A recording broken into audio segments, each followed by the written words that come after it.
您现在正在收听的是美国俄亥俄州托利多教会的生活日志。今天要和您分享的题目叫奴役与自由。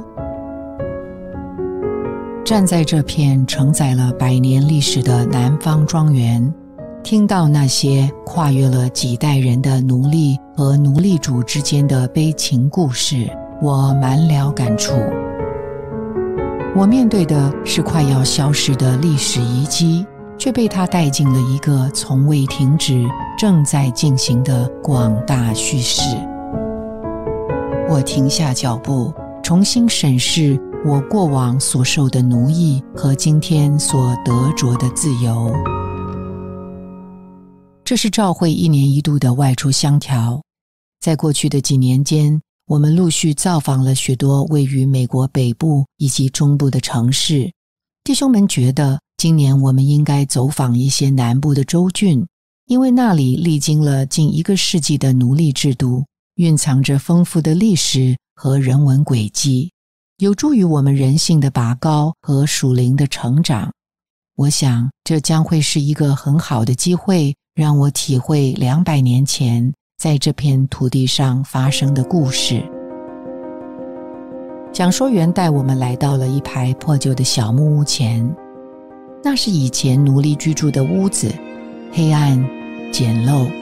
就像一个个随意拼凑的方盒子，勉强用来遮风挡雨，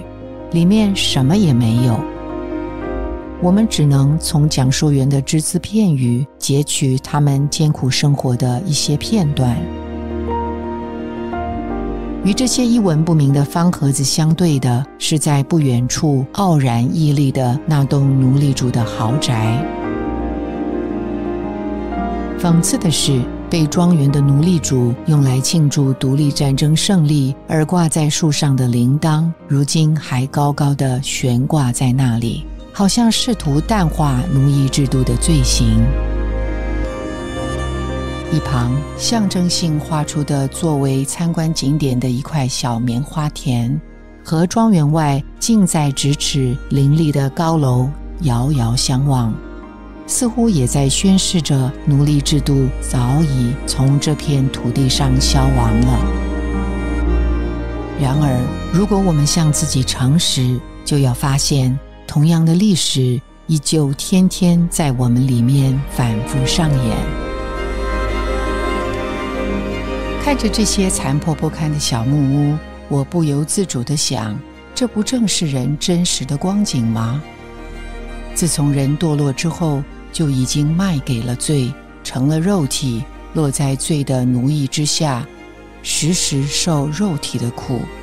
谁能让我们从肉体的辖制里出来呢？走进小木屋，我看到了他们当年刻在木头上的经文，字迹已经斑驳，但我好像听见他们在这个四面受困、走投无路的境地里绝望地呼喊。讲说员告诉我们，当时有许多这样的小屋子，被奴隶称为赞美之家，他们在里面生活聚会，经历了神的拯救。这个证实了他们外面的锁链不能禁锢他们在基督里得着的自由。是基督为我们付了赎价，将我们这些卖给罪的人从奴役中买回来，让我们得着释放和自由。当时他们在外面的奴役里经历了基督的拯救和释放，重新认识了他们的主人。